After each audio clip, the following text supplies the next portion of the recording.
할렐루야. 오늘도 예배 자리에 나오신 여러분들을 주님의 이름으로 환영하고 또 축복합니다.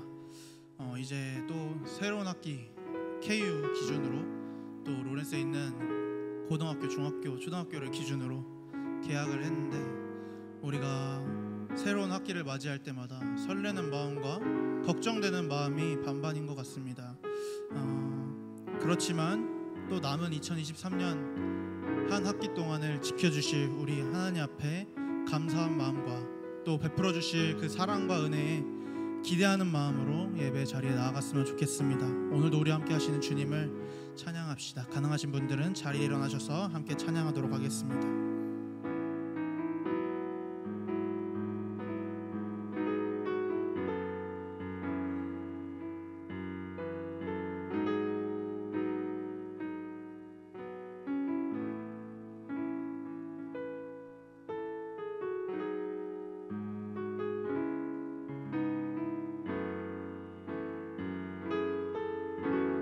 나의 소망 되신 주, 나의 소망 되신 주, 주를 바라봅니다.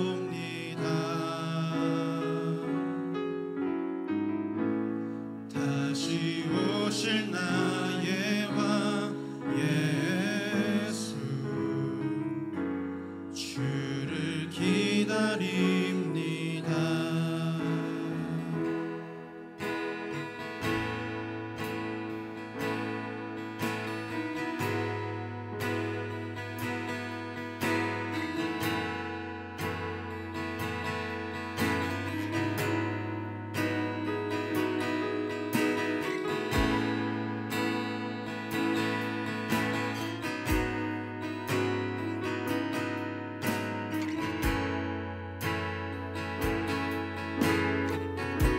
우리의 소망 되신 주님, 나의 소망 되신 주, 주를 바라봅니다.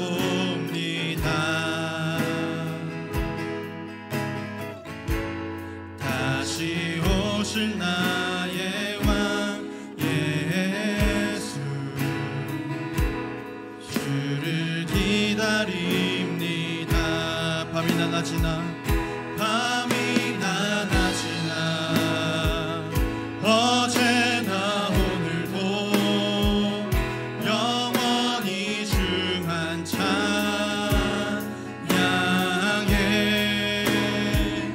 괴롭고 슬플 때 낭망하여 넘어져도 언제나 주만 찬양하겠네.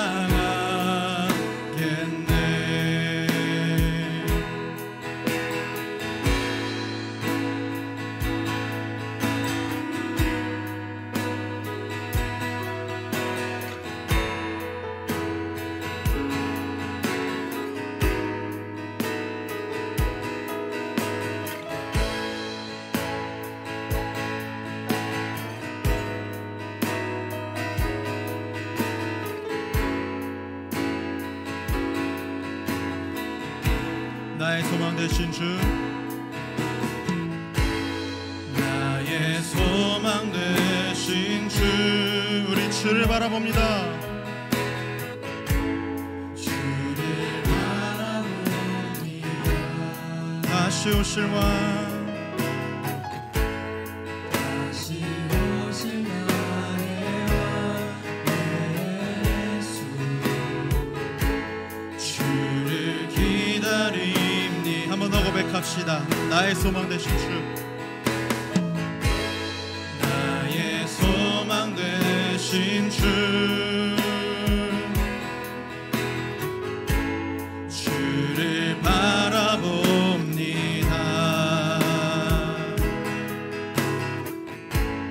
다시 오실 나의 왕 예수, 기다립니다. 밤이나 낮이나 어제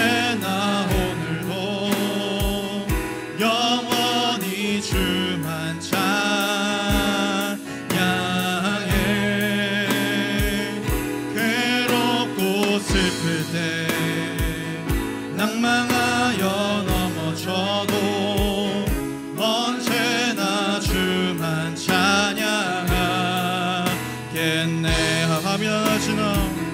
밤이나 낮이나 어제나 오늘도 영원히 주만 찬양해.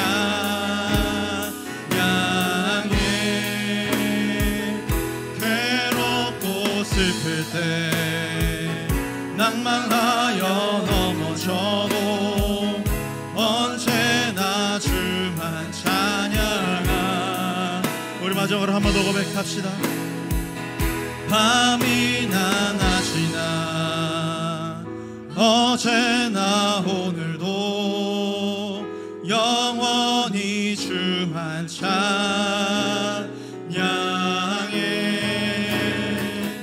외롭고 슬플 때 낭망하여 넘어져도 언제나 주만 찬양하겠네.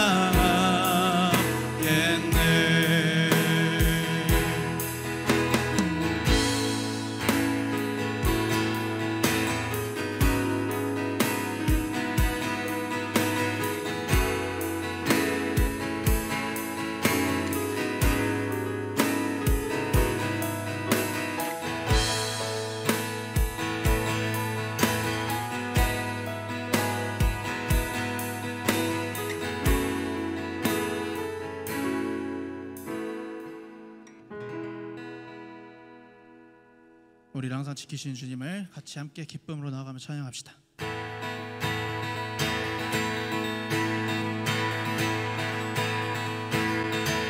주 이름 찬양. 주 이름 찬양. 부요의 강물 흐르는 부요한 땅에 살 때에 주님 찬양. 주 이름 찬양.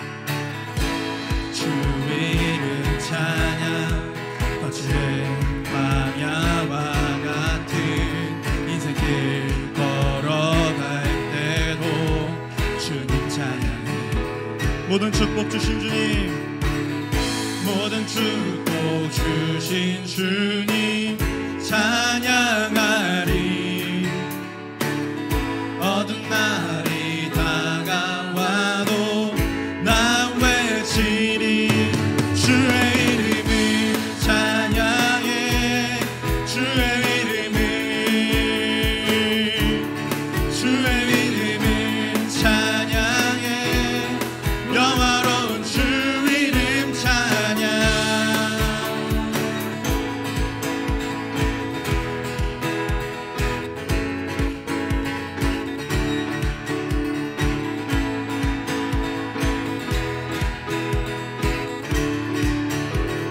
주의 이름 찬양. 주 이름 찬양. 햇살이 나를 비추고 마음이 새롭게 될 때 주님 찬양해. 주 이름 찬양. 가는 길 험할지라도 고통이 따를지라도 주님 찬양해.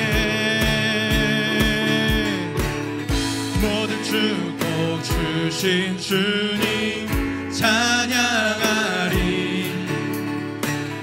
어두운 날이 다가와도 나 외치리. 주의 이름을 찬양해. 주의 이름을,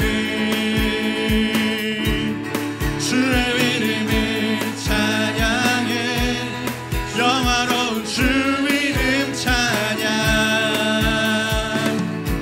우리 모든 축복, 모든 축복 주신 주님 찬양하리. 어두운 날이 다가와도 나 외치리. 주의 이름을 찬양해. 주의 이름을, 주의 이름을 찬양해. 영화로운 주 이름 찬양.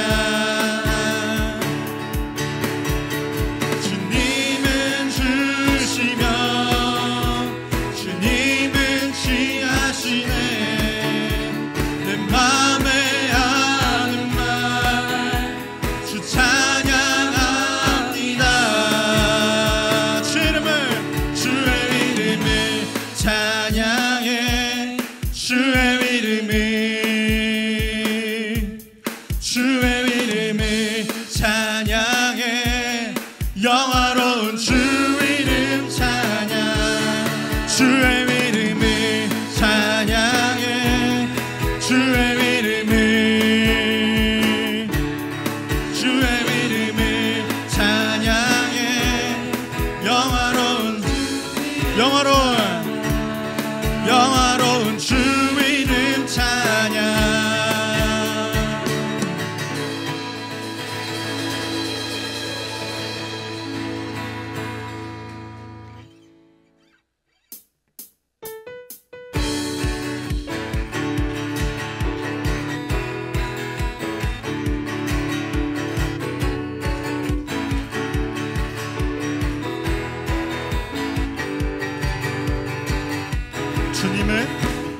주님을 아시네. 주 사랑하는 마음 이전보다 더 주님 알길 원해. 내 마음 다하여 주님께 고백해. 주님만 위해 내 삶 드리길 원해. 위대하신 왕 내 맘에 한 소망 언제나 주와 함께 언제나 주와 함께. 예수 나의 영혼의 구세주 영원 무궁히 주님만을 나 찬양하리. 예수 나의 영혼의 구세주 영원 무궁히 주님만을 나 찬양하리.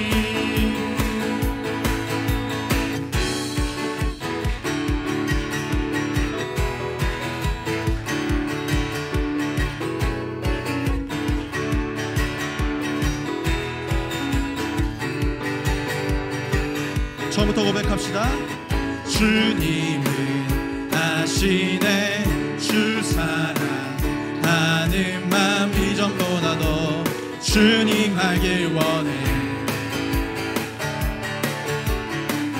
내 마음 다하여 주님께 고백해. 주님만 위해 내 삶 드리길 원해.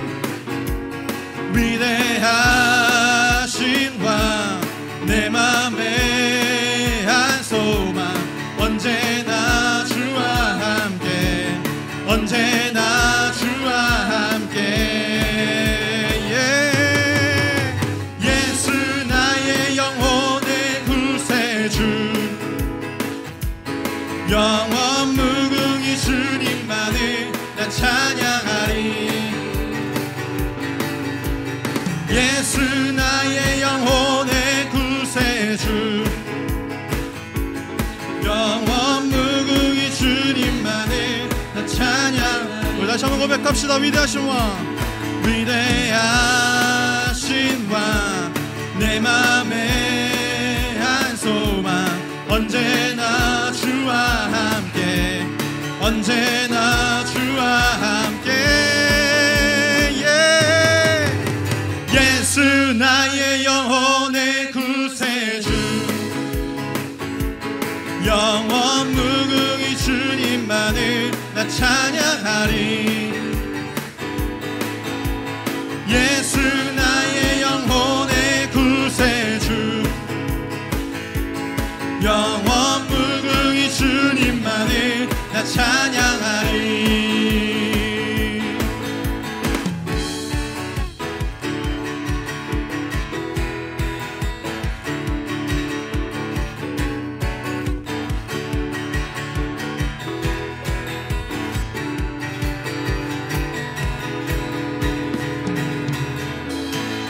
우리를 하시는 주님께 감사와 영광의 박수 올려드립니다.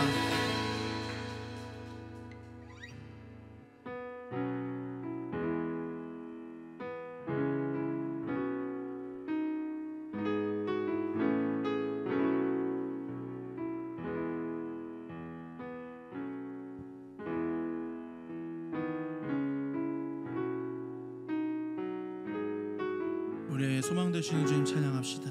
예수 안에 예수 안에 소망이 있네. 내 빛과 힘 나의 노래 환난 중에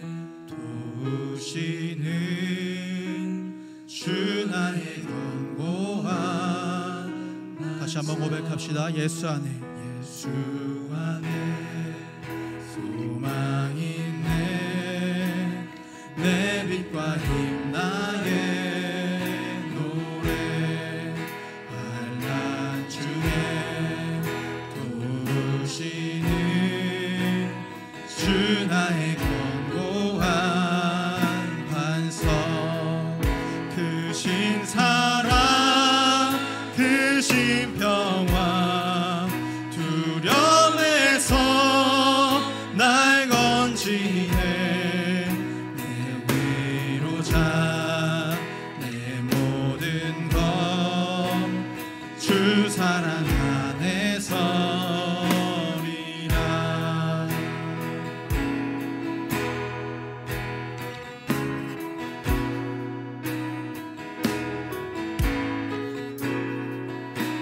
이절로 고백합시다.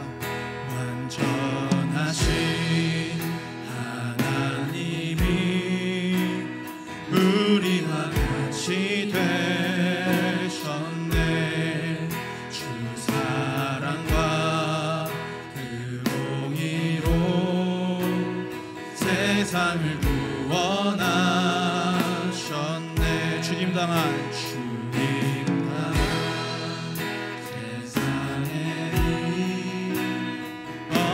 속에 누이셨네. 영광스러운 그의 날에 무덤에서 부활했네. 승리하신 우리 주님 원수들을 물리쳤네.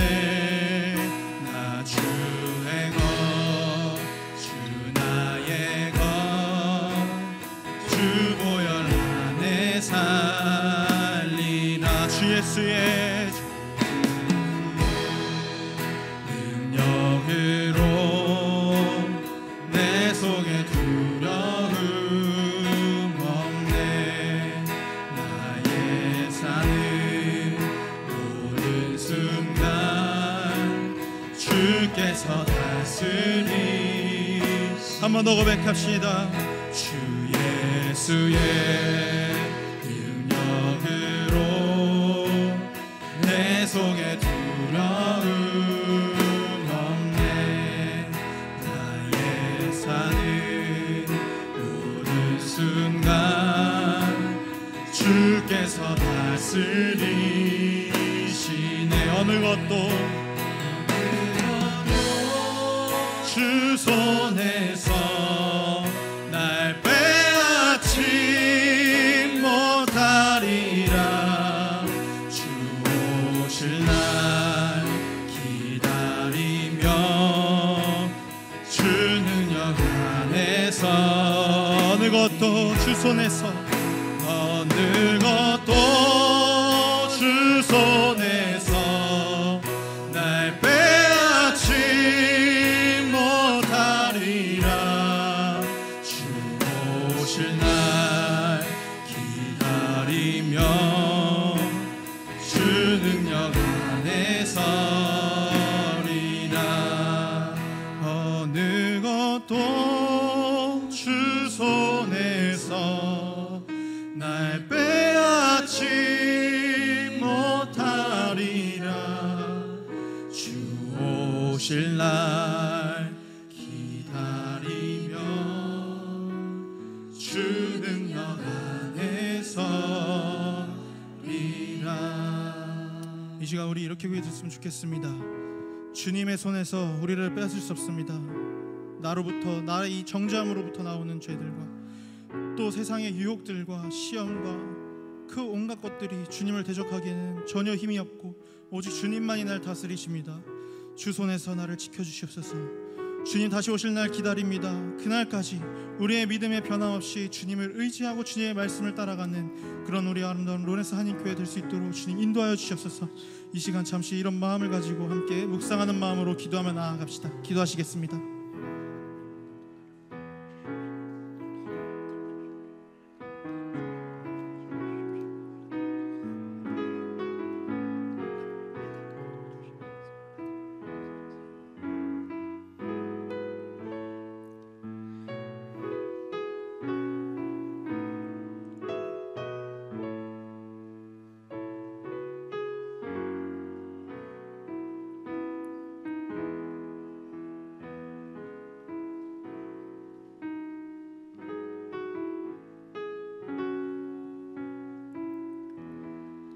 여호와께 감사를 드리라. 그분의 이름을 부르라. 그분이 하신 일을 모든 민족들에게 알리라. 그분을 노래하라. 그분을 찬양하라. 그분이 하신 놀라운 일들을 말하라. 그분의 거룩한 이름에 영광이 있기를. 여호와를 찾는 사람들의 마음에 기쁨이 있기를. 여호와를 바라보고 그분의 힘을 바라보라. 그분의 얼굴을 항상 찾으라.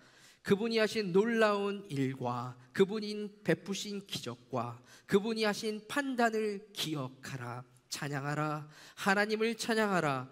찬양하라. 우리 왕을 찬양하라. 하나님은 온 땅의 왕이시니 찬양의 시로 노래할지어다. 아멘. 하나님, 주님의 백성들이 모든 것을 내려놓고 구별된 마음으로 나와 하나님 앞에 예배합니다. 이 예배의 자리에서 하나님의 그 크신 은혜를 다시 한번 기억하고 우리 각자를 향한 하나님의 약속을 되새기며 예수 십자가로 인한 그 구원의 감격을 누리는 시간 되게 하여 주시옵소서.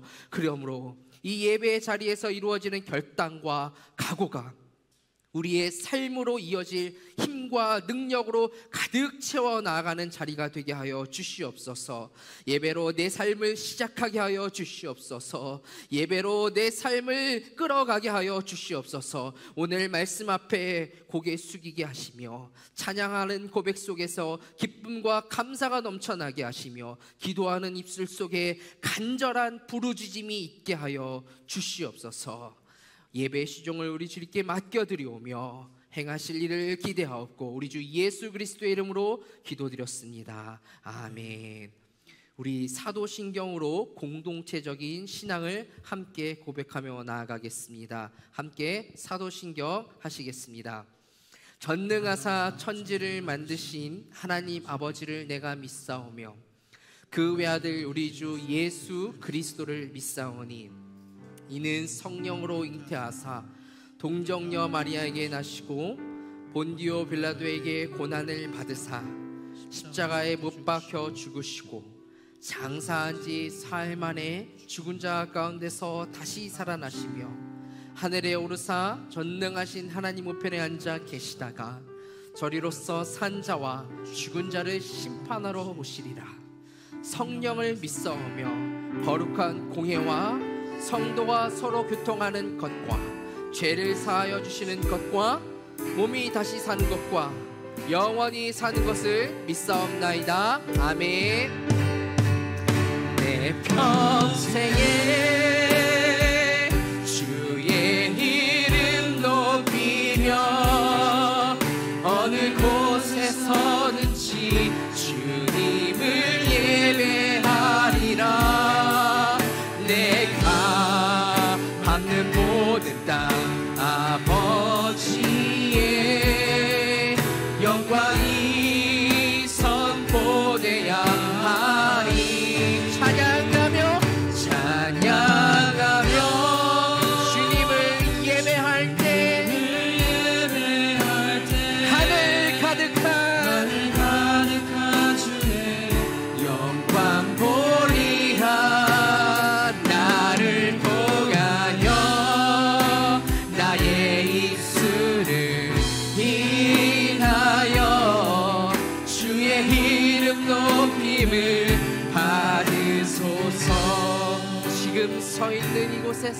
지금 서 있는 이곳에서 높임을 받으소서. 내가 밟는 땅 주님의 땅이니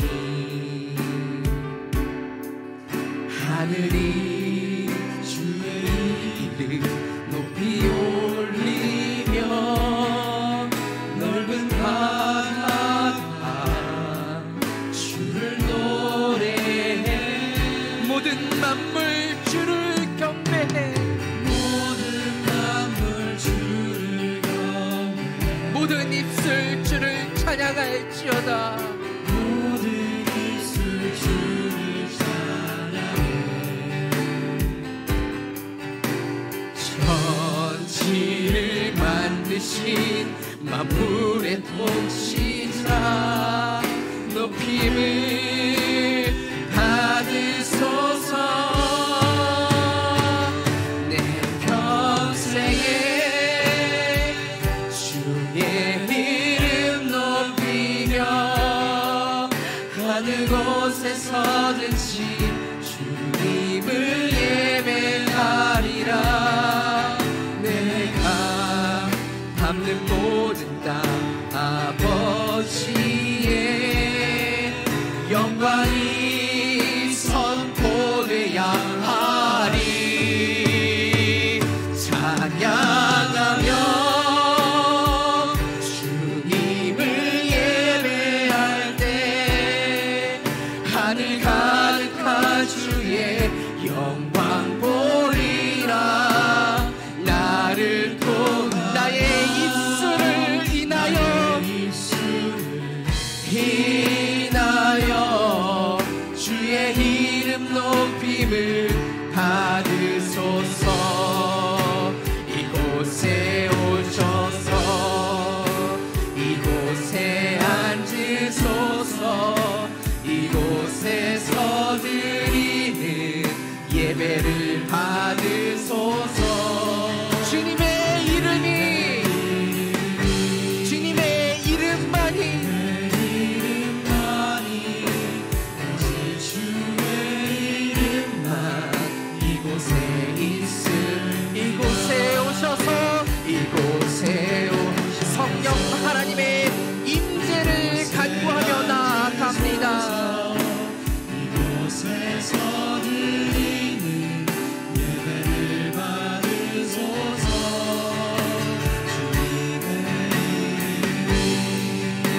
주님의 이름만이, 오직 주의 이름만 이곳에. 우리의 목소리로 하나님 앞에 영광 올려드립시다. 영광,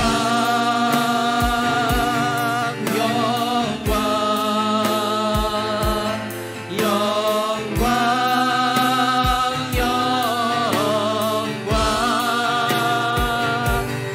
영광,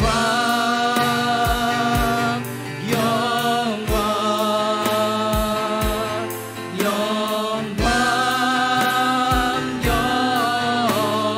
영광, 영광, 자리에 앉으셔서 계속해서 기도하며 나아가도록 하겠습니다.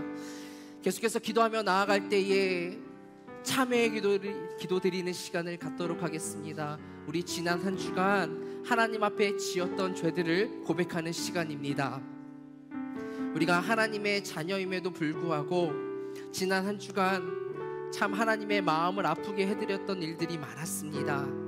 하나님께서 내게 허락하신, 내게 잘 쓰라고 주신 시간과 물질과 건강을 하나님께 기쁨이 되기 위해 사용하지 못했고 오직 나의 욕심과 나의 만족과 나의 유익을 위해서만 썼음을 고백합니다. 나의 입술과 나의 행동으로 인해 내 가족에게 상처를 주었고 사랑하지 못함으로 내 이웃에게 상처를 주었습니다. 내게 주신 그 힘을 흘려보내지 못했습니다.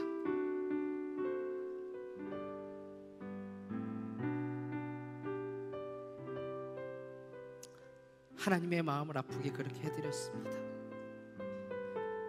이 시간 나의 그 죄된 모습을 각자의 자리에서 하나님 앞에 다 고백하며 나아갑시다. 우리가 그 죄를 고백할 때에 우리 하나님께서는 우리의 붉은 죄를 흰 눈처럼 깨끗하게 해주시겠다고 말씀하셨습니다. 그 은혜의 말씀을, 그 약속의 말씀을 의지하면서 이 시간 각자의 자리에서 주의 보혈을 의지하며 함께 참회 기도 드리는 시간 갖도록 하겠습니다. 기도하며 나아갑시다. 기도합니다. 살아계신 아버지 하나님, 내가 지난 한 주간 하나님의 마음을 너무나도 아프게 해드렸던 일들이 많았습니다. 하나님 없이 살려 했던 나의 모습이었습니다. 영의 것보다 육신의 것을 쫓아 살았습니다. 하늘을 향해 눈을 들기보다 이 땅에 속하여 내가 여전히 내가 무엇을 먹을까 무엇을 마실까 고민하며 살았던 나의 모습을 용서하여 주시옵소서. 나의 심령 깊은 곳에 뿌리 박혀있는 그 죄의 쓴 뿌리를 하나님 제거하여 주시고 소망을 품지 못하고 절망과 비탄으로 찌든 나의 영혼의 육체에 이 시간 하나님의 넘치는 생명력으로 이 시간 나를 회복하여 주시옵소서. 하나님 마음을 아프게 해드렸던 일들 너무나도 많습니다. 시간 그 죄를 모두 고백하오니 하나님 용서하여 주시옵소서. 말과 혀로만 사랑하지 않고 행함과 진실함으로 사랑할 수 있는 우리 그리스도인의 모습이 되게 하여 주시옵소서. 하나님 그런 믿음을 나 안에 허락하여 주시옵소서. 하나님 이 시간 우리의 죄를 토해낼 때에 하나님 돌이킴의 결단이 있게 하여 주시옵시오. 다시는 그 죄를 짓지 않도록 아버지 하나님께서 함께 하여 주시옵소서.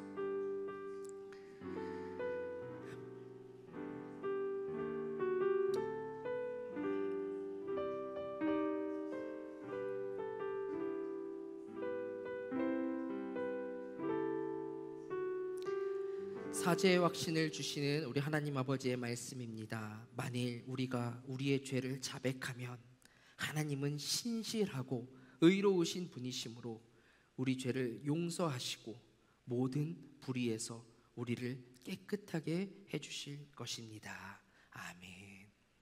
이제 우리를 대표하여 정경환 집사님 기도 인도해 주시겠습니다.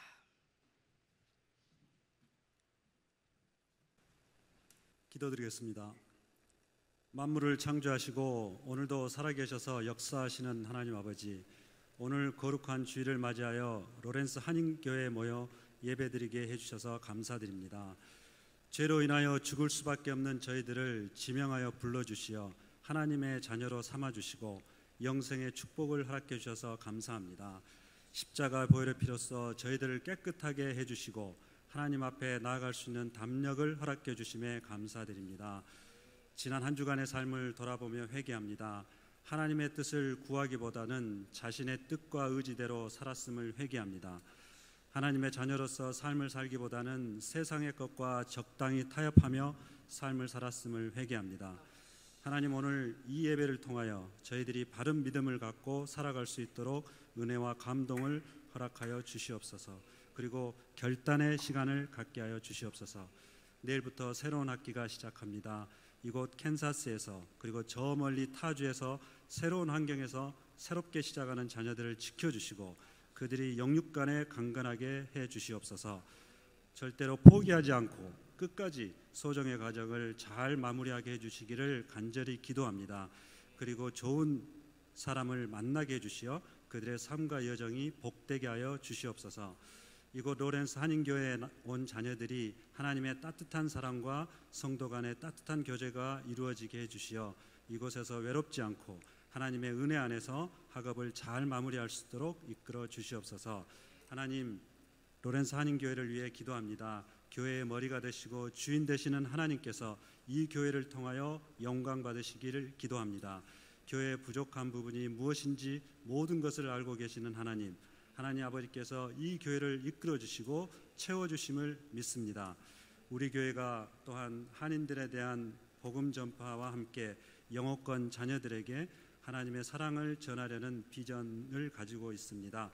하나님께서 이 모든 것을 이루어 주시고 풍성히 열매 맺게 해 주심을 믿고 기도합니다. 하나님, 성도들이 각자 하는 일과 사업에도 복을 주시어 풍성한 열매를 맺게 해 주시옵소서. 이곳에 모인 성도들이 하나님의 말씀을 기억하고 각자의 삶 속에서 말씀을 실천하는 진정한 믿음의 그리스도인들이 되기를 기도합니다.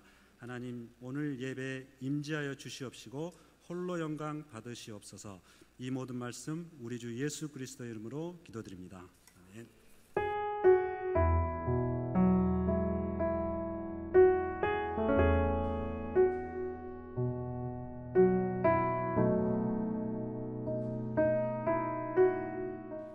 교회 소식을 전해드리도록 하겠습니다. 오늘 또 예배 자리에 나오신 모든 분들을 진심으로 환영합니다. 오늘 주일 예배 시간을 한번 안내해드리도록 하겠습니다. 주일 1부 예배 시간은 저희가 오전 9시에 1부 예배가 먼저 드려집니다. 교회학교 교사들 분들과 그리고 또 일찍이 일을 보시고 또 오후 시간을 가져야 하시는 분들, 부득이하게 오후 시간이 필요하신 분들을 위해서 1부 예배 오전 9시에 드리고 있고 2부 예배는 오전 10시 반에 드려집니다. 아울러 교육부가 같이 저쪽 교육관에서 이 시간에 예배가 드려집니다. 청장년을 위한 금요 개강 예배 및 응원 파티, 청장년을 위한 금요 개강 예배 그리고 응원 파티가 이제 금요일에 오후 6시, 이번 주 금요일 오후 6시에 이루어집니다. 하나님 앞에서 예배로 여러분의 새로운 학기를 시작하고 또 서로를 응원하고 격려하는 자리를 마련합니다. 오셔서 함께 마음을 나누고 그리고 또 기쁨과 설레임으로, 그러니까 두려움과 걱정으로 시작하는 게 아니라 기쁨과 설레임으로 여러분이 새 학기를 시작할 수 있는 자리로 여러분 마련되어지기를 소망합니다. 찬양 팀원을 모집합니다. 몇 자리가 채워져서 이제 드럼 1명 그리고 메인 건만 1명 이렇게 모집을 하고 있습니다. 인원 충원시까지 모집을 한다고 합니다. 그리고 이제 1대1 제자 양육 3기를 모집하고 있습니다. 이제 양육 기간은 시작일로부터 5주간입니다. 그리고 모집 기간은 9월 3일 주일까지 모집을 하도록 하겠습니다. 예수 그리스도의 신실된 제자로 나아가기 위한 첫 걸음입니다. 여러분, 기본이 잘 다져져야 하기 때문에 이 시간이 굉장히 중요합니다. 1대1 제자 양육을 받지 못하신 분들께서는 꼭 신청하셔서 저 뒤편에 양육 신청서가 있습니다. 신청서 작성하셔서 꼭 받고 신앙생활을 이어나갔으면 좋겠습니다. 교회학교 교사 모집을 합니다. 모집 기간은 인원 충원 시까지고 문의 및 지원은 우리 주영 사모님께 해주시면 되겠습니다. 다음 세대를 여러분 믿음의 세대로 이어주시길 부탁드리겠습니다. 여러분도 저도 주일학교, 그렇죠? 이때 썬데이스쿨 주일학교 그리고 중고등부 시절, 청소년 시절을 다 이제 거쳐서 교회 안에서 거쳐서 이 자리에 있지 않게 되었습니까? 그 시절, 우리가 어렸을 때 그 시절, 나 어렸을 때 섬겨주셨던 그 교회의 스승님들이, 교회 선생님들이 있었기에 우리가 지금 이 자리에 있을 수 있는 거거든요. 여러분들 다음 세대, 지금 우리 교회에도 그렇게 여러분의 선생님들을, 나를 신앙으로 이끌어줄 선생님들을 기다리고 있는 친구들이 있습니다. 그들을 위해서 여러분들 기도할 뿐만 아니라 적극적으로 교사로 지원하셔서 섬겨주시길 간곡히 부탁드리겠습니다. 자, 신앙터치 스벅에서 하는 질문들. 자, 교회 안에서 저랑 충분히 시간을 갖지 못하고 또 공동체적인 질문들이 충분히 해결받지 못하는 질문들이 있습니다. 함께 신앙을 고민도 하고 또 상담들을 하면서 우리가 가져야 할 질문들, 풀어야 할 질문들을 같이 나누는 시간을 가지려고 합니다. 필요에 따라서 여러분들이 미리 연락을 주셔서 함께 좋은 시간들, 의미 있는 시간들을 가졌으면 좋겠습니다. 캔사스 지역 연합 부흥회 안내입니다. 시온에 대로가 있게 하라라는 주제를 가지고 9월 8일부터 9월 10일까지 캔사스 안디옥 나사렛 교회에서 박성근 목사님, 새누리교회, 남가주 새누리교회 박성근 목사님을 모시고 연합 부흥회를 합니다. 캔사스 지역에 있는 한인들이 모여서 뜨겁게 기도하고 뜨겁게 찬양하고 또 새로운 말씀으로 또 우리 영적 심령을 부흥시켜 나아가는 자리입니다. 많이 참석하셔서 기회가 된다면, 시간이 된다면 참석하셔서 다시 한번 영적 부흥을 일으켜서 나아갈 수 있는 귀한 자리가 되었으면 좋겠습니다.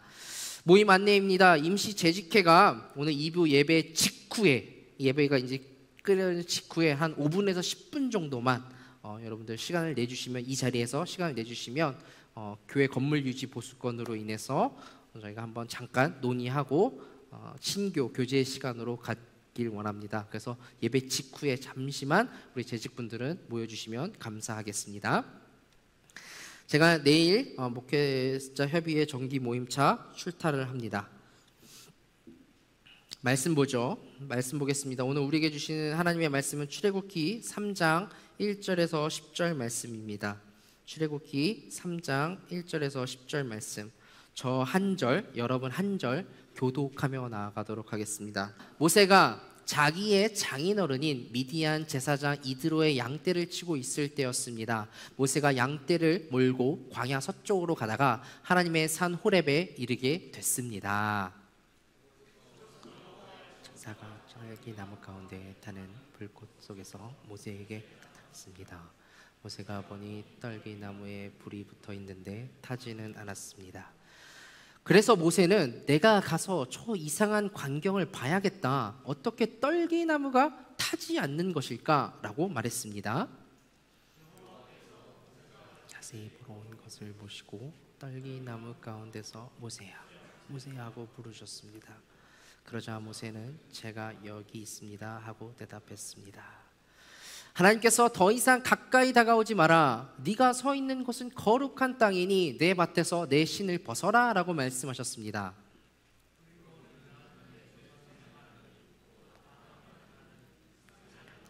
야곱이 하나님이라고 하셨습니다. 그러자 모세는 자기 얼굴을 숨겼습니다. 모세는 하나님을 보기가 두려웠기 때문이었습니다.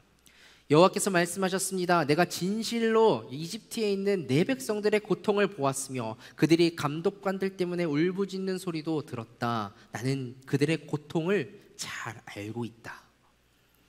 내가 내려올 것이다. 내가 그들을 이집트 사람들의 손에서 구해내고 그 땅에서 그들을 이끌어내어 아름답고 넓은 땅, 젖과 꿀이 흐르는 땅, 곧 가나안 족속과 브리스 족속과 헤위 족속과 여부스 족속의 땅으로 인도할 것이다. 이제 이스라엘 백성들의 울부짖는 소리가 내게 들렸고 이집트 사람들이 그들을 억압한 것을 내가 보았다. 10절 그러니 이제 너는 가거라. 내가 너를 바로에게로 보내 너로 하여금 내 백성 이스라엘 자손을 이집트에서 이끌어내게 할 것이다. 아멘. 먼저 우리 기도하고 말씀 듣는 시간 갖도록 하겠습니다. 우리가 함께 이 시간 잠깐 말씀 듣기 전에 기도할 때에 하나님 오늘 내게 말씀해 주시옵소서. 기도할 때 그렇게 기도했으면 좋겠어요. 하나님 오늘 내게 말씀해 주시옵소서. 오늘 이 말씀이 나를 향한 말씀이 되게 하여 주시옵소서.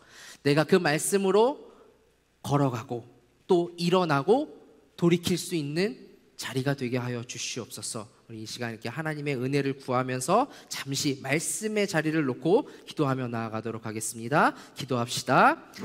하나님 우리에게 말씀을 허락하여 주시옵소서. 하나님 내게 말씀하여 주시옵소서. 이 시간 한 사람 한 사람에게 합당한 주의 음성이 들리게 하시고 내가 그 말씀 앞에 반응하며 나아갈 수 있는 은혜가 우리 가운데 있게 하여 주시옵소서.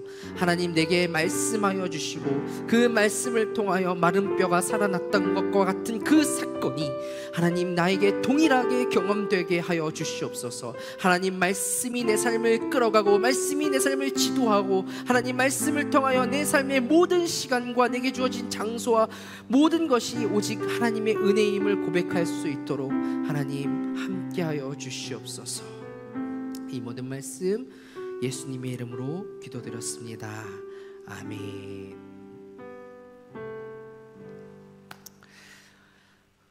오늘의 은혜로라는 제목으로 말씀을 잠시 나누고자 합니다. 오늘의 은혜로.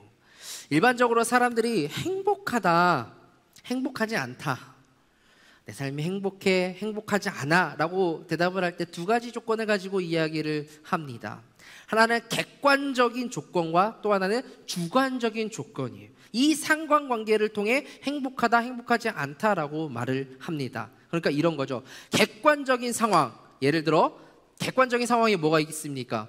내 통장에 잔고가 이만큼 쌓여 있거나 아니면 내가 계획한 대로 학업이 착착착 잘 풀리거나 내가 계획한 대로 직장이 착착착 잘 잡히거나 사업이 잘 이루어지고 내가 원하는 잡을 딱 찾아내고 이런 객관적인 상황들이 누가 봐도 객관적으로 잘 풀린다라는 그 상황이 만족스러울 때, 혹은 또 객관적인 조건은 나쁜데 주관적인 조건에 따라서 그냥 그런 객관적인 상황은 좋지 않아도 내가 내 마음 컨트롤을 잘해서 그냥 자족하자, 만족한 그 상황, 주관적인 조건으로 인해서 행복하다, 행복하지 않다라고 말한다는 거예요.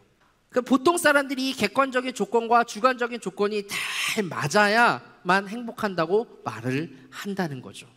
그래서 잠언은 또 이렇게 이야기를 하는 거죠. 잠언에서 뭐라고 말을 하냐면 마른 빵을 먹더라도 평안하고 조용한 것이 온갖 맛있는 음식이 가득하고도 다투며 사는 것보다 낫다. 무슨 말이죠?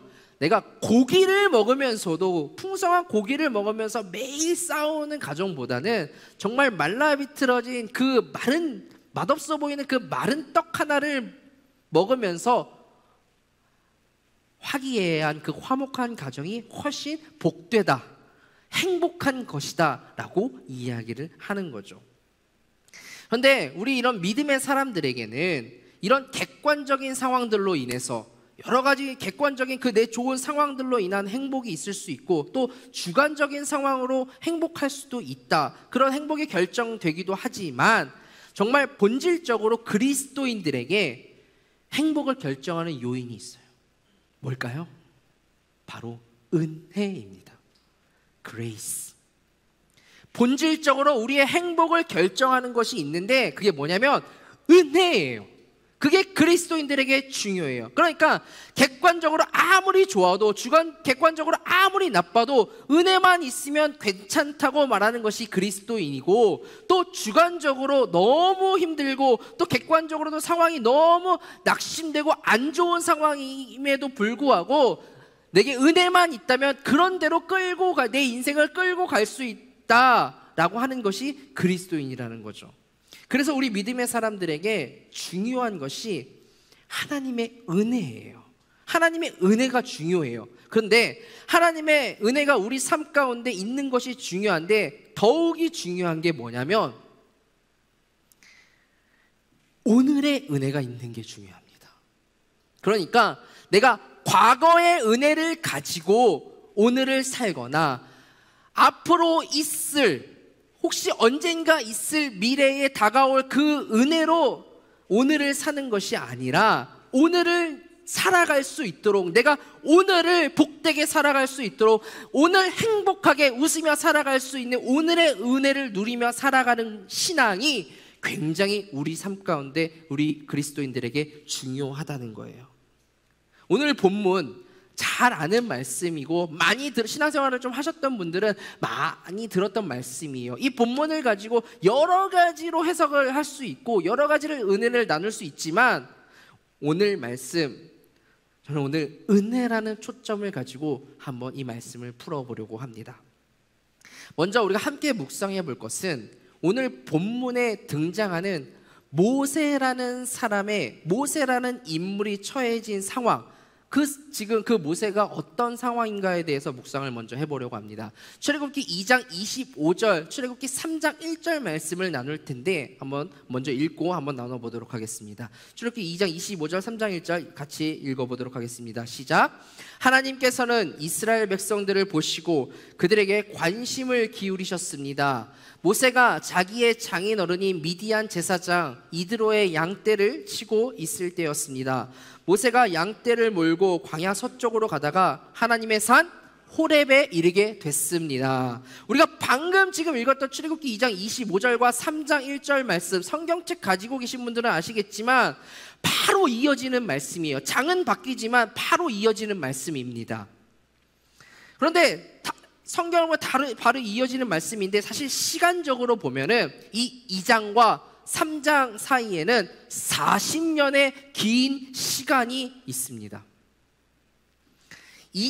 출애굽기 2장 내용을 요약해 보면, 모세라는 인물은 이스라엘 백성이긴 하지만 하나님의 은혜로 애굽의 왕자로, 그러니까 이집트의 왕자로 살게 되었습니다. 애굽의 왕자로 살고 있던 모세가 어느 날 바깥에 나가게 되었는데, 애굽 군사에게, 그러니까 이집트 군사에게 핍박을 받고 있는 내 이스라엘 백성, 그러니까 모세는 이스라엘 사람이라고 했잖아요. 그러니까 이스라엘 사람이 핍박을 받고 있는 장면을 본 거예요. 애굽 사람으로부터 핍박을 받는 거예요. 그러니까 그 장면을 보고 화가 난 모세가 애굽 군사를 죽이게 되었습니다. 살인을 저지르고 나니까 겁이 나는 거죠, 모세가. 그래서 그 사건을 은폐하려고, 숨기려고 했지만 그 살인 사건을 본 사람들이 많이 있어서 결국 드러나게 돼서 모세가 이 출애굽기 2장 15절 말씀에 보면 도망갑니다. 어디로 도망가요? 미디안 광야로, 그러니까 사막으로 도망을 갑니다. 그리고 난 다음에 사막으로 도망을 친 후에 40년 후에 나타나셔서 모세 앞에 나타나셔서 모세를 부르는 사건이 이 출애굽기 3장 말씀, 3장 1절 말씀이에요. 그러니까 이 2장과 출애굽기 2장과 3장 사이에는 40년이라는 시간이 훅 지나가 버린 시간이에요. 성경은 이 40년이라는 시간 동안에 모세가 이 광야에서 사막에서 도망친 사막에서 뭘 했는지 전혀 기록하고 있지 않습니다. 하지만 명확하게 알 수 있는 게 하나 있어요. 뭐냐면 출애굽기 2장에서는 모세가 이집트의 왕자로서 굉장히 호의호식하면서 최고의 높은 삶, 풍성한 삶을 살았는데 3장에 와서는 광야, 사막, 아무것도 없는 곳에서 그냥 양을 치며 살아가는 인생이 되었다는 거예요. 양을 치는 인생이 나쁘다는 게 아니라 상대적으로 봤을 때 누가 봐도 객관적으로 정말 이렇게 안락하고 호의호식하는 삶을 살다가 누가 봐도 지금 양을 치게 된 사막에서 아무도 없는 그 고독한 사막에서 양을 치는 삶은 정말 고꾸라진 인생 아니겠어요? 바닥을 치는 인생이 아니겠어요? 그러니까 모세가 40년 동안에 이 살인을 저지르고 도망친 40년 동안의 이 사막에서의 삶이 어땠는지는 알 수 없지만 큰 그림으로 봐서는 정말 출애굽기 2장에서는 높은 자리에 있었던 모세, 하지만 3장에 와서는 정말 고꾸라져 버린 인생, 완전 바닥을 치고 있는 인생인 걸 알 수가 있죠. 이렇게 어려운 삶을, 고꾸라진 인생을 살게 된 모세가 얼마나 마음이 무너졌고 그리고 얼마나 엉망으로 살았는지 보여주는 말씀이 있는데요, 우리가 조금 전에 읽었던 3장 1절 말씀에 보면 모세가 장인어른 이드로의 양을 치고 있다라고 설명을 하고 있습니다. 이게 뭐냐면 지금 모세가 40년 동안 양치기로서 사막에서 살았습니다. 그런데 40년 동안 양을 치며 살았음에도 불구하고 자기에게 양 한 마리가 지금 없는 거예요. 자기 소유에. 지금 여전히 장인어른 이드로의 양을 치고 있다고 설명을 하고 있잖아요. 우리가 잘 알지만 그 형 에서를 피해서 삼촌 라반의 집으로 도망간 야곱은 그 삼촌 야곱의 집에서 20년 동안 양치기를 했거든요. 근데 그 20년 마무리쯤에 양들을 얼마나 많이 자기 양을 소유했냐면 삼촌 라반보다도 더 많은 양을 소유하게 되어서 나중에 그 20년 마무리쯤에 삼촌 라반과 그리고 또 그 식구들이 야곱을 시기하고 질투하는 장면이 나옵니다. 그래요. 20년 동안 양치기 하면서 자기 재산을 많이 불린, 자기 양들을 많이 불린 야곱이에요. 이에 반면에 지금 40년 동안 양치기를 하면서 모세는 단 한 마리의 자기 양도 지금 소유하지 않았던 거예요. 이걸 뭘 보여주는 거죠? 모세는 40년 동안 이런 생각을 하면서 살았던 거예요. 그 사막에서. 뭐예요? 나는 왕자였던 사람이야. 나는 내가 잠시 지금 이 광야에서 살지만, 이곳에서 살지만 나는 다시 언젠가 그 자리로 돌아갈 거야. 나는 이런 곳에서 살만한 사람이 아니야 라고 말하면서 그냥 하루하루를 허무하게 정말로 가치 없게 그렇게 보내고 있었음을 증명해 주는 거예요. 이걸 더 잘 증명해 주는 말씀이 오늘 말씀에 또 등장합니다. 뭐냐면 모세가 아들의 이름을 게르솜이라고 짓습니다. 근데 그 게르솜, 아들의 이름의 뜻이 뭐냐면 내가 이방 땅에서 이방 사람이 됐다라는 뜻을 담고 있는 거예요. 오죽하면 아들의 이름을 이방 사람, 나그네, 지나가는 나그네라고 적겠습니까? 자기 아들 이름을. 지금 모세는 40년 동안 그 땅에서 뭐 어떻게 살았냐면 나는 이방 땅에서 그냥 이방인으로서 나그네로 살고 있는 거야. 내가 여기는 있을 법한 곳이 아니지. 내 진짜 고향은 저기 애굽 왕궁이야. 나는 애굽에 돌아가서 잘 살 거야 하는 마음이 그에게 있었다는 거예요. 그러니까 이해가 되는 거예요. 모세가 왜 40년 동안 자기 양 한 마리를 소유하지 않으려고 했는지. 왜냐하면 나는 이곳에 있을 사람이 아니라는 거죠. 그런 생각을 가졌기 때문이라는 거예요. 나는 이곳에 있고 싶은 사람도 아니고 나는 이곳에 머물고 싶어서 있는 사람이 아니라 나는 언제든지 다시 고향 애굽 땅에 가서 다시 잘 살 수 있는, 그러니까 여기 있는 것, 내가 여기서 사는 삶은 다 내게 무의미한 거죠. 그런데 여러분, 모세가 진짜 중요한 걸 놓친 게 하나 있습니다. 모세가 진짜 중요한 것을 놓친 게 하나 있어요. 여러분, 이걸 놓치시면 안 돼요. 뭐냐면 모세가 광야에 온 것은 모세 스스로 온 것이 아니라 하나님이 보내셨다는 사실을 깨닫지 못한 것입니다. 모세 스스로 보기에는 내가 사람을 죽여서 도망와서 피해 있는 것처럼 보이지만 사실은 모세가 피해서 도망온 것이 아니라 하나님께서 하나님의 뜻을 이루기 위하여 모세를 광야로 보내셨다는 것을 알지 못했다는 거예요. 그러니까 광야는 그렇게 내가 허무하게 무의미하게 있어야 될 자리가 아니라 하나님의 뜻이 나를 통해서 이루어지고 있는 자리라는 거예요. 모세 스스로가 광야로 가게 된 게 아니라 하나님께서 그 자리로 보내셨다. 이것이 이스라엘 백성들에게도 반복이 되는데요. 이스라엘 백성들이 하나님 앞에 큰 죄를 범하게 됩니다. 그래서 70년 동안 바벨론이라는 그 이방 나라에 포로로 끌려가게 된 사건이 있잖아요. 포로로 끌려가 있으니까 이스라엘 백성들이 이렇게 생각을 한 거예요. 할 수만 있다면 이 포로 생활 빨리 끝내고 내 고향 땅으로 돌아가야지. 난 포로로 잡혀 있으니까 이 바벨론에서의 시간들은 하루하루 그냥 무의미한 시간이야. 여기서 잘 먹고 잘 살아봤자, 내가 여기서 정말 성실하게 살아봤자 어차피 나는 내 고향 땅이 따로 있는데 뭐. 그때 그런 생각을 가지고 있던 이스라엘 백성들을 향해서 그렇게 포로로 끌려가서 하루하루를 의미 없게 지내고 있던 그 이스라엘 백성들을 향해서 하나님께서 뭐라고 말씀하시는 줄 아세요? 예레미야 29장 4절부터 7절 말씀이에요. 한번 그런 백성들을 향하여 하나님께서 뭐라고 말씀하시는지 한번 보세요. 이스라엘의 하나님 만군의 여호와, 내가 예루살렘에서 바벨론으로 포로로 가게 한 모든 포로들에게 이렇게 말한다. 모든 포로들에게 이렇게 말하는 거예요. 뭐라고?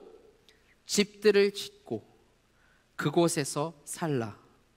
정원을 만들고 그곳에서 나는 열매를 먹으라. 아내를 취해 아들들과 딸들을 낳으라. 너희 아들들을 위해 그 아내들을 취하고 너희 딸들을 결혼시켜 그들이 아들 딸들을 낳게 하라.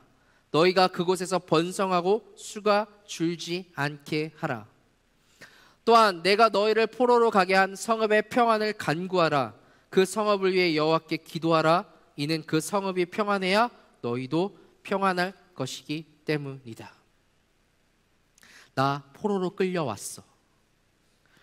저것들이 나 잡아와서 어쩔 수 없이 타향살이를 하게 됐어.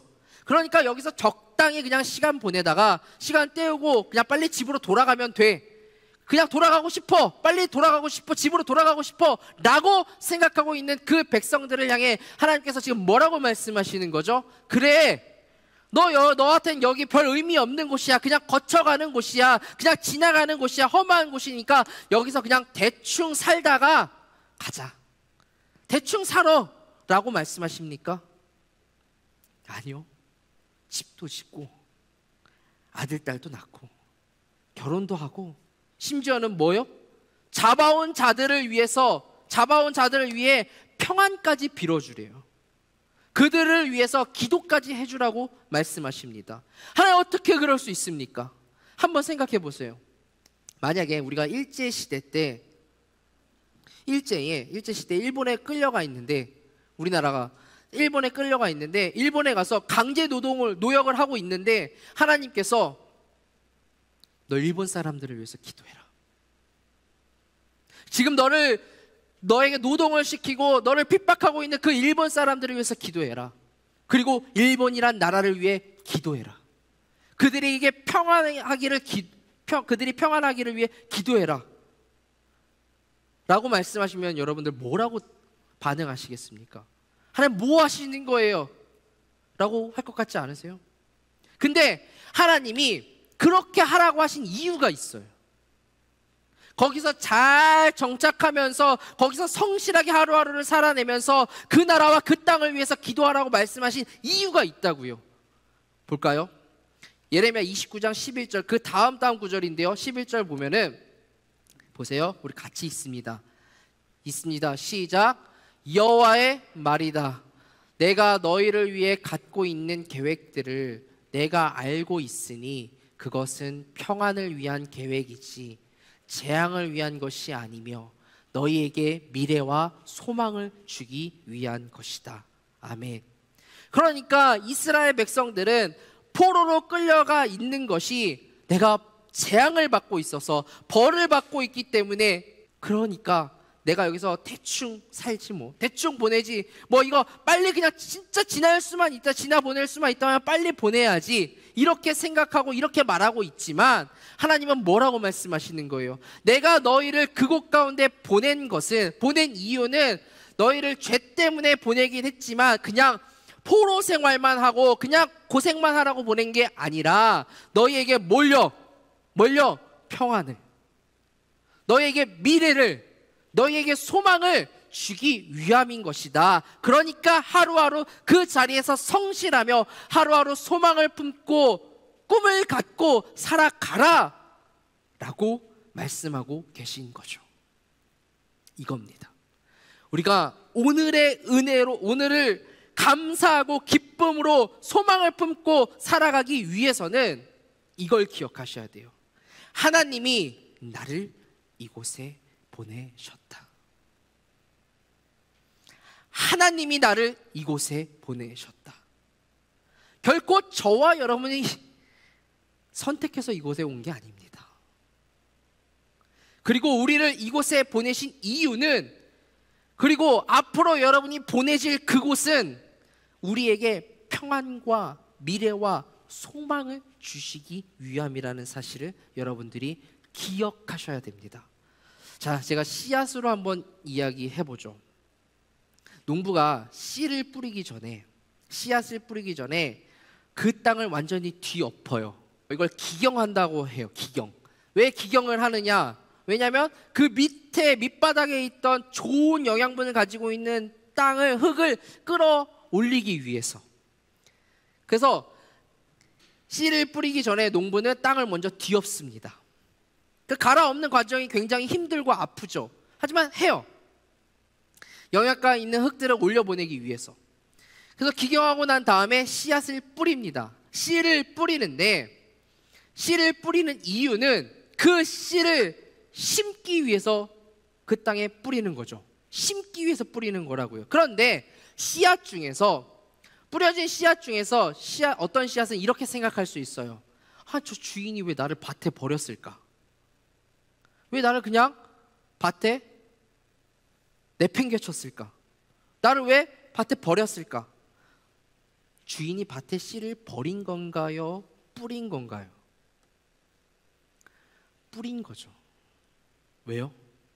농부는 열매를 거두기 위해서라는 목적을 분명히 두고 그 씨앗이 그 자리에서 잘 자라서 열매를 맺게 하기 위함이, 그 모습을 보기 위해서 분명한 목적을 두고 뿌렸지만, 그 씨를 거기에 뿌렸지만 씨앗의 입장에서는 버려졌다고 생각할 수도 있고, 그렇게 생각을 한 씨앗은 어떻게든 그 밭에서 벗어나려고 합니다.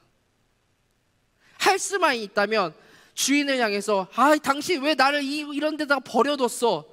나를 이런 밭에다 그냥 내팽겨줬어 라고 원망하면서 자꾸 그 땅에서 기어 나오려고 하죠.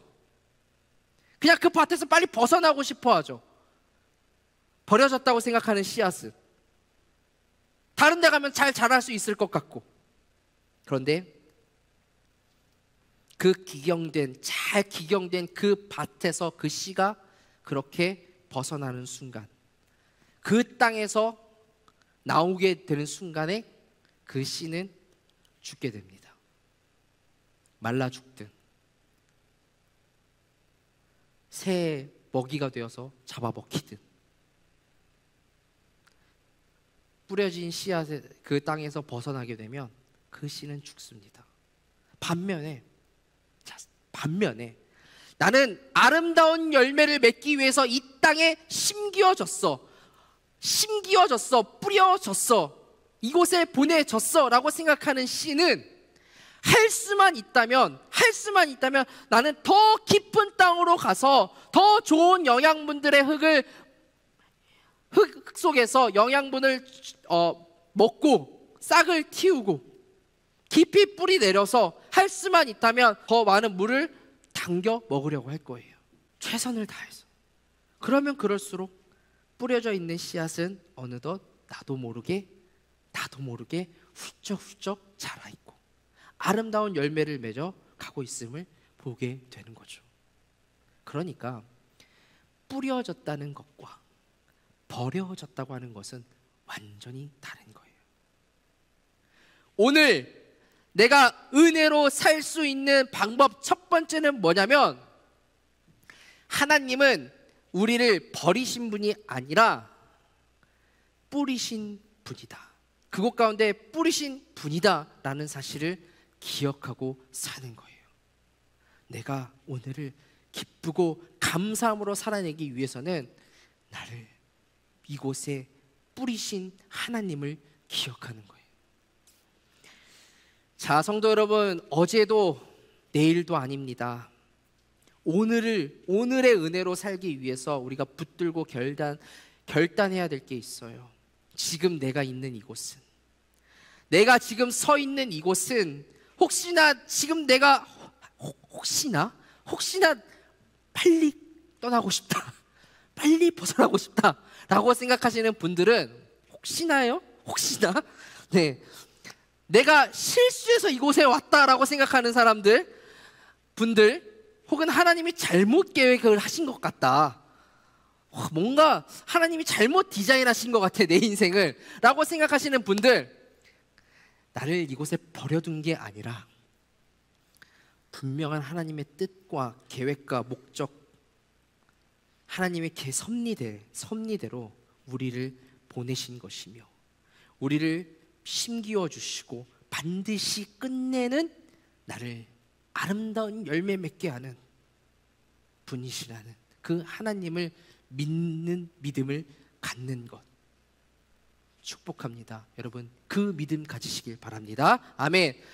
다시 한번 말씀으로 도전하고 선포합니다. 내가 지금 있는 이곳, 혹은 그 가정, 또 우리 캔사스 로렌스가, 또 이 교회가, 혹은 그 직장, 여러분이 속해 있는 그 직장이, 또 사업이, 학업이 어쩌다 내가 실수해서 온 곳이 아니라 하나님께서 나를 그곳에 뿌려두셨음을, 보내주셨음을 기억하고 반드시 또 그곳에서, 그 자리에서 내 삶의 열매 맺게, 아름다운 열매로 기쁨을 맛보게 하실, 소망을 주실 그분에 대한 소망을 가지고 오늘 하루하루를 은혜로 살아가실 수 있기를 주님의 이름으로 축복합니다. 아멘. 자, 오늘 말씀에서 나누고 싶은 두 번째, 우리가 오늘의 은혜로 살아가기 위한 두 번째 말씀, 출애굽기 3장 2절 말씀 읽고 더 말씀을 나누도록 하죠. 시작. 그곳에서 여호와의 천사가 떨기나무 가운데 타는 불꽃에서 모세에게 나타났습니다. 모세가 보니 떨기나무에 불이 붙어 있는데 타지는 않았습니다. 자, 이 장면은 이제 하나님과 모세가 만나는 장면이에요. 만나는 자리이며, 모세 입장에서 봤을 때, 여러분 잘 아시다시피 모세의 인생 전체를 봤을 때 이제 모세는 하나님께 부르심을 받고 이제 하나님 앞에 아주 중요한 사명을 부여받는 자리예요. 그렇게 시작되는 자리, 사명이 시작되는 자리예요. 어떤 사명? 저기 이집트, 애굽에 있는 이스라엘 백성들을 다 끌고 나오는 아주 위대한 사명, 큰 사명이 시작되는 자리예요. 시작되는 자리라고요. 그런 장면이에요. 그런데 그 중요한 순간에 하나님께서 지금 뭘 보여주시는 거예요? 뭘 보여주시는 거예요? 떨기나무라는 그 나무에 불이 붙었는데 떨기나무가 타지 않는 장면인 거예요. 나무에 불이 붙었는데 나무가 타질 않아, 사라지지 않아. 당시에 떨기나무는 아주 흔하디 흔한 나무였습니다. 왜요? 왜 나무가 흔할까? 아무 쓸데기 없기 때문이에요. 그 나무에는 가시가 너무 많아서 쓸데기가 없어서 너무나도 흔한 나무였어요. 아무 값어치 없는 나무가 떨기나무였다고요. 그런데 그 떨기나무에 뭐가 붙었어요? 불이 붙었어요. 그 흔하디 흔한 쓸데없는 떨기나무에 불이 붙었더니 뭐가 돼요? 하나님의 사건이 돼요. 그리고 거룩한 메시지가 돼요. 아무 쓸데기 없는 그 떨기나무에 하나님의 불이 임했더니 뭐가 됐다고요? 기적이 되었고 거룩한 메시지가 되었다고요. 자, 왜 하나님께서는 모세에게 40년 만에 나타나가지고 이제 하나님의 은혜로 살아나가야 하는 그 사명이 시작되는, 중요한 사역이 시작되는 그 시작의 시점에서 왜 이 사건을 보여줬을까? 이유가 있는 거예요. 불이 붙어 있지만 사라지지 않는 이 떨기나무, 타지 않는 이 떨기나무가 모세인 동시에 하루하루 은혜로 살아가야 하는 우리의 모습이기 때문인 거예요. 다시 한번 이야기해 볼까요? 불은 붙었지만 타지 않는 떨기나무가 은혜로 살아가야 하는, 앞으로 하나님의 은혜로만 살아가야 하는 모세이며, 그 떨기나무가 우리, 하루하루 은혜로 살아가야 하는 우리이기 때문에 그 중요한 시작점에서 이 사건을 보여주신 거예요. 무슨 이야기일까? 한 번 더 쉽게 얘기하면, 미국의 오랜 그 고전 시 중에 거장의 손이 닿을 때라는 시가 있습니다. 한 번쯤 들어보셨을 것 같아요. 이 시의 내용을 요약해 보면 이렇습니다. 골동품과 귀한 예술품들이 오가는 그 경매장에 아주 낡고 정말 보잘것없어 보이는 바이올린 하나가 경매에 붙여졌습니다. 그 낡고 볼품없는 모습에 다들 힘들어한 거예요. 사람들은 가장 적은 돈으로 그 바이올린을 사보려고 이제 경매에 뛰어듭니다. 값은 아주 조금씩 올라가요. 낡았으니까. 그래서 3달러를 마지막으로 해서 더 이상 경매를 원하는 사람이 없었습니다. 그런데 한 노인이 앞으로 투벅투벅 걸어 나왔습니다. 노인은 자신의 손수건을 꺼내서 마치 보물을 다루듯이 그 바이올린 구석구석에 있는 먼지를 털어내고 또 현들을, 스트링을 튠을 해서 조율을 해서 음을 맞추더니 사람들을 위해서 연주를 시작합니다. 그 낡은 악기로부터 정말 절묘한 선율이 흘러나오고 그 선율이 청중들을 황홀하게 했고 매혹시킵니다. 아름다운 그 연주가, 멜로디가 끝났을 때 방 안은 감동의 도가니로 박수갈채가 가득 울려 퍼졌고 경매는 다시 활기를 띠기 시작합니다. $10에 사겠습니다. $100, $100에 사겠습니다.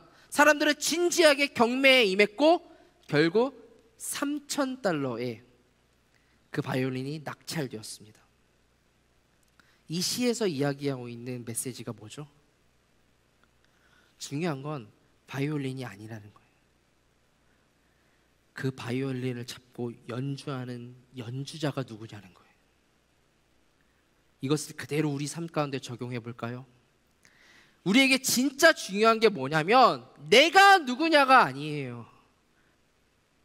그분이 누구냐는 거예요. 내가 어떤 사람이냐가 중요한 게 아니라 내 삶을 지금 구체적으로 붙들고 내 삶을 이끌어 가시는 그분이, 내 삶을 지금 지휘하고 있는 그분이 누구냐는 거예요. 오케스트라의 지휘자는 곡의 전체를 꿰뚫고 있습니다.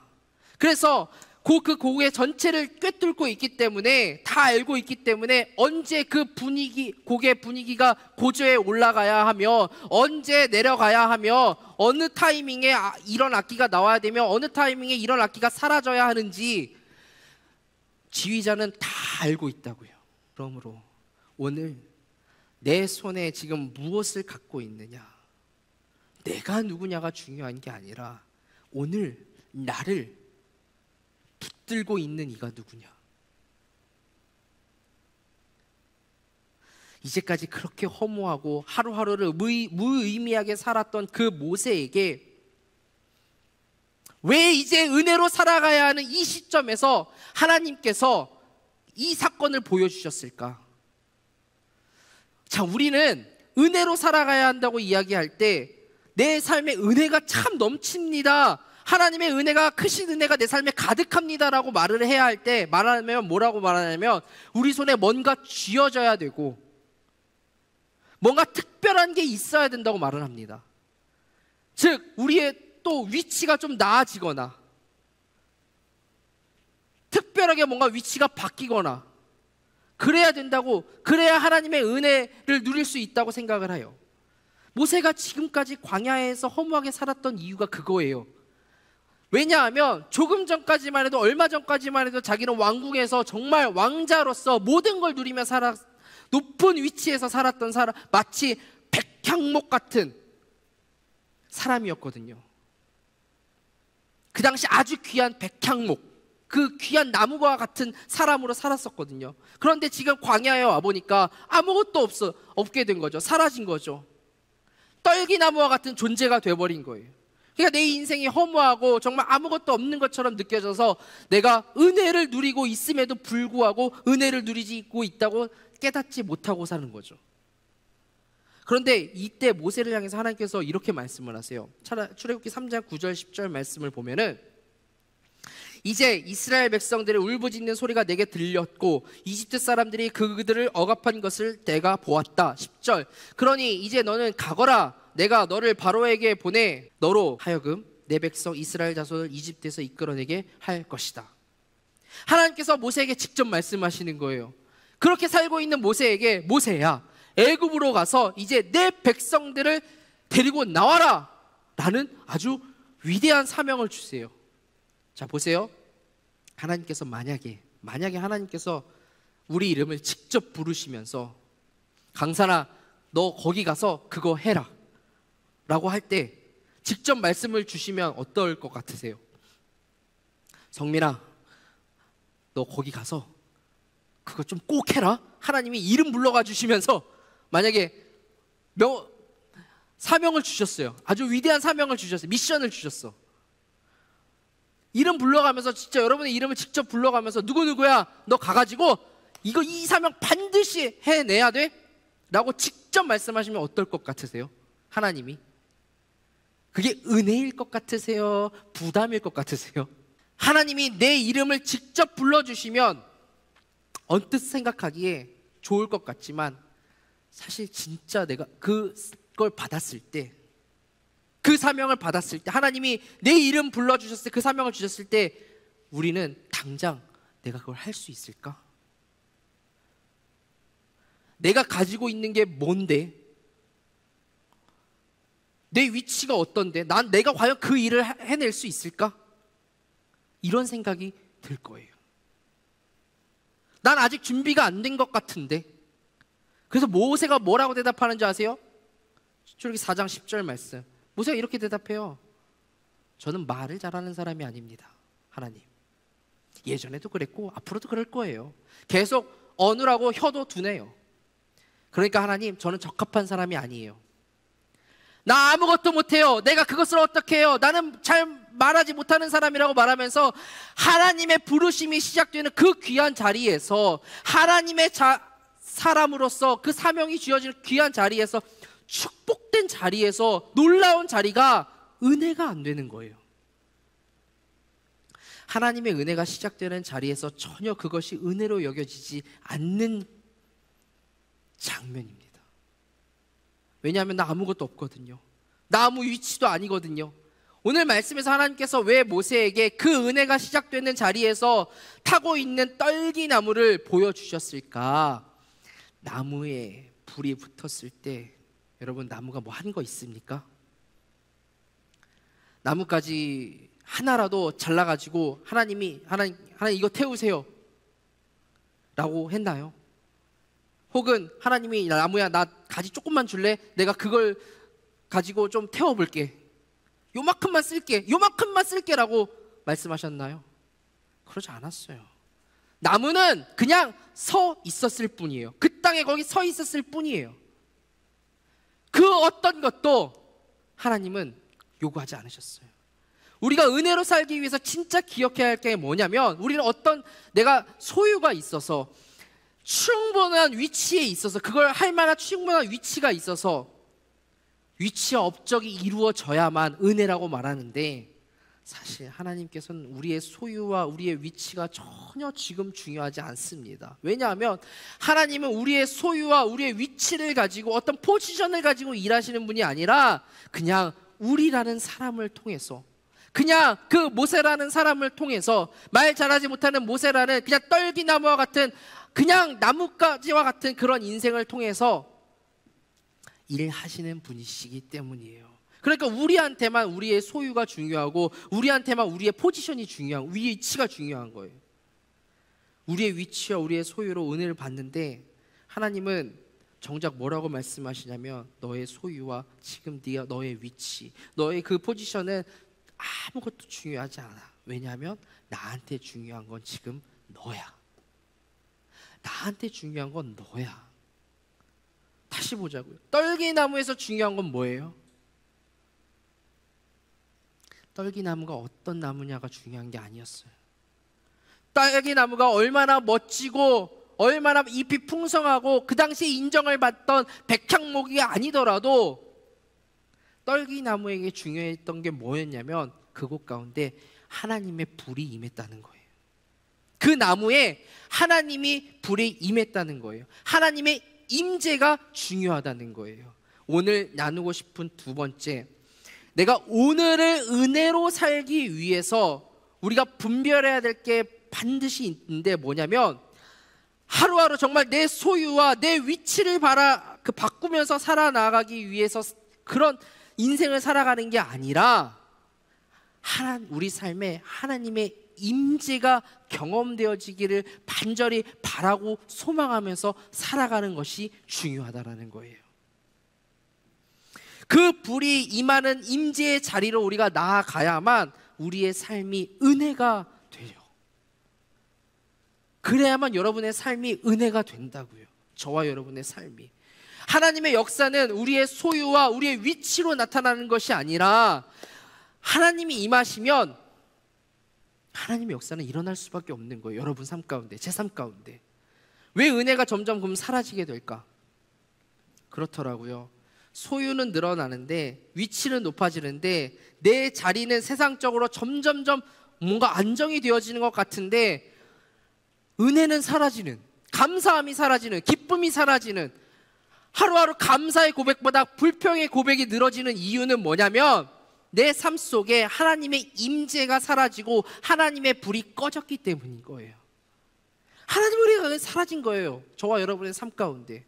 그때 우리가 해야 될 게 뭐냐면, 하나님, 내 소유가 늘어나게 해주세요. 그럼 그걸 은혜로 여길게요. 하나님, 더 잘 풀리게 해주세요. 그렇게 기도할 것이 아니라, 하나님, 내 삶 가운데 하나님의 임재가 있게 해주세요. 하나님의 불이 경험되게 해주세요 라고 그 순간, 그 시점에, 그 자리에서 기도하며 나아가야 되는 거예요. 오늘을 은혜로 살기 위해서 우리가 회복해야 될 건, 여러분, 나의 소유, 나의 자리를 회복하는 게 아니에요. 하나님의 임재와 그분의 부르심을 여러분들이 회복하셔야 되는 거예요. 그래야 오늘이 은혜가 되는 거예요.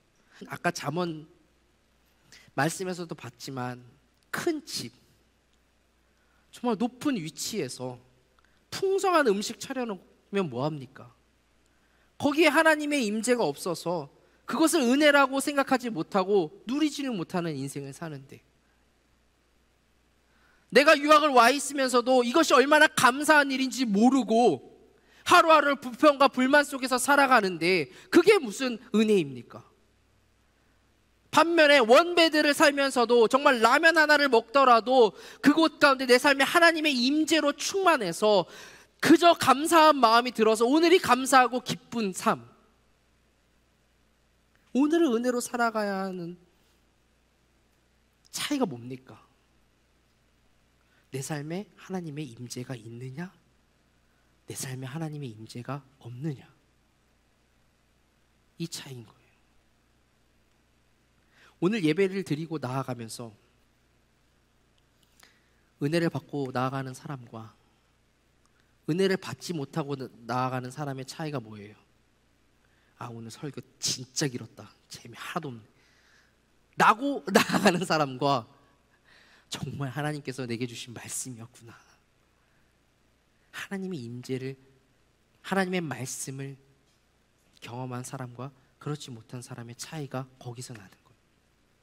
말씀 정리해 보겠습니다. 말씀 놔두었듯이 여러분, 과거에 여러분이 어땠든 간에 과거의 은혜가 또 충만했을 수 있어요. 내가 과거에는 정말 하나님을 이렇게 경험했어. 그런데 그 과거의 은혜에 사로잡혀 살아가지 마십시오. 언젠가 또 올 은혜에 대해서, 언젠가 올 은혜에 기대며 살아가는 것보다 지금 내게 주어진 그 오늘의 은혜, 오늘의 은혜로 여러분들이 기쁘고 감사하면서 살아갔으면 좋겠습니다.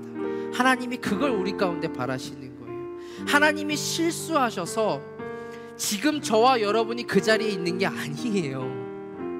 하나님이 실수하셔서 저와 여러분이 이 자리에 있는 게 아니라 그냥 여기를 내다 우리를 버리신 게 아니라 하나님이 분명한 목적을 두시고 여기에 저와 여러분을 뿌려두신 거예요. 심겨 두신 거예요. 우리는 뿌려진 것이고, 그러므로 뿌리신 그 이유와 목적이 있음을 깨닫고 열매 맺게 하실 우리에게 소망, 미래를 주실 그분이 내 아버지라는 사실을 믿고 우리가 살아나아갈 때 우리는 오늘을 은혜로 살아나아갈 수 있습니다.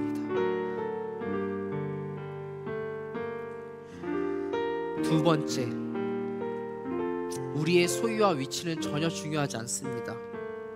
하나님이 임재하시면 아무리 막대기 같은 나라도 하나님의 기적의 도구로 우리가 쓰임받을 수 있는 거예요. 거장의 손에 잡혔을 때 보잘것없는 그 나무떼기 하나가 아주 위대한 지휘봉이 되는 거죠. 나무젓가락, 제가 예전에 한번 예언을 드렸었죠. 나무젓가락, 중국의 무림의 고수가 그 나무젓가락을 잡으면 아주 엄청난 무기가 되더라고요. 그 나무젓가락 두 개로 적들을 그냥 탁탁탁탁, 그 어떤 무기보다도 위대한 무기가 돼요. 누구에게 잡히느냐가 중요한 거예요. 우리 이 시간 말씀을 가지고 함께 기도했으면 좋겠습니다. 오늘 내게 들려진 말씀을 놓고 함께 기도했으면 좋겠어요. 하나님, 난 버려진 게 아니라 심겨진 것이고 보내진 거였군요. 하나님, 내 소유와 위치가 아니라 나는 그저 하나님의 임재로, 하나님으로 살아야 되는 사람이었군요. 잘 걸어가는 게 아니라 그냥 걸어가는 것 자체가, 이 길 가운데 걸어가는 자체가 은혜였군요. 하나님, 내가 그 길을 걸어 나아갈 수 있음이 은혜였음을 고백합니다.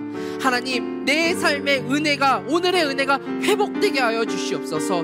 하나님, 내가 오늘을 은혜로 기쁨과 감사함으로 살아가는 인생 되게 하여 주시옵소서. 이렇게 믿음의 고백을, 믿음의 결단을 이 시간 잠시 여러분 자리 가운데서 말씀을 생각하면서 하나님 앞에 결단하고 나아가는 시간 갖도록 하겠습니다. 기도합니다.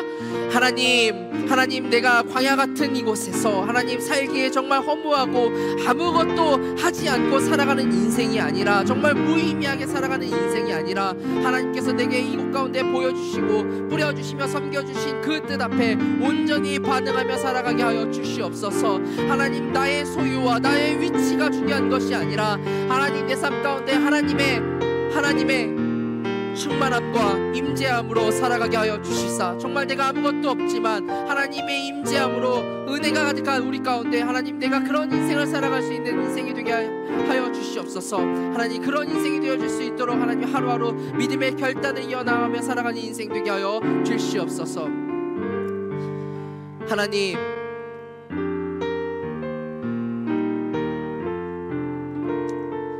주의 자녀들 가운데 누구에게도 말하지 못하지만 정말 하루하루를 버겁게 살아가고 있는 주의 자녀들이 있습니다.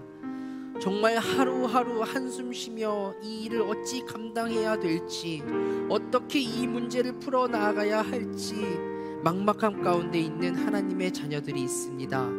주님께서 찾아가 주셔서 하나님 그 마음을 위로하여 주시고 그 마음 가운데 새 힘을 주시사 이 자리를 나아가면서부터는 오늘의 은혜가 충만해져 기쁨과 감사함으로 살아갈 수 있도록 동행하여 주시옵소서. 하나님 그 은혜가 감사하여 작은 예물을 하나님 앞에 올려드렸습니다.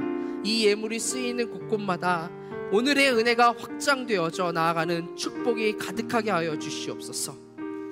이 모든 말씀 우리 주 예수 그리스도의 이름으로 기도드리오며 이제는 길이요 진리요 생명 되시는 우리 주 예수 그리스도의 크신 은혜와 하나님의 크신 사랑과 성령 하나님의 감화 감동 교통 충만하심이 이제 오늘의 은혜를 붙들고 또 그 은혜를 누리며 나누며 증거하며 살아가기를 소원하는 이곳에 모인 주의 자녀들과 또 그 은혜가 증거될 우리의 가정, 우리 교회, 우리 직장, 학업 그 가운데 또한 지금 이 시간 머리 숙여 하루하루의 그 버거움 가운데 그 버거움을 이겨낼 그 은혜를 구하는 주의 백성들 머리 위에 이제로부터 영원토록 함께 하옵시기를 간절히 축원하옵나이다. 아멘.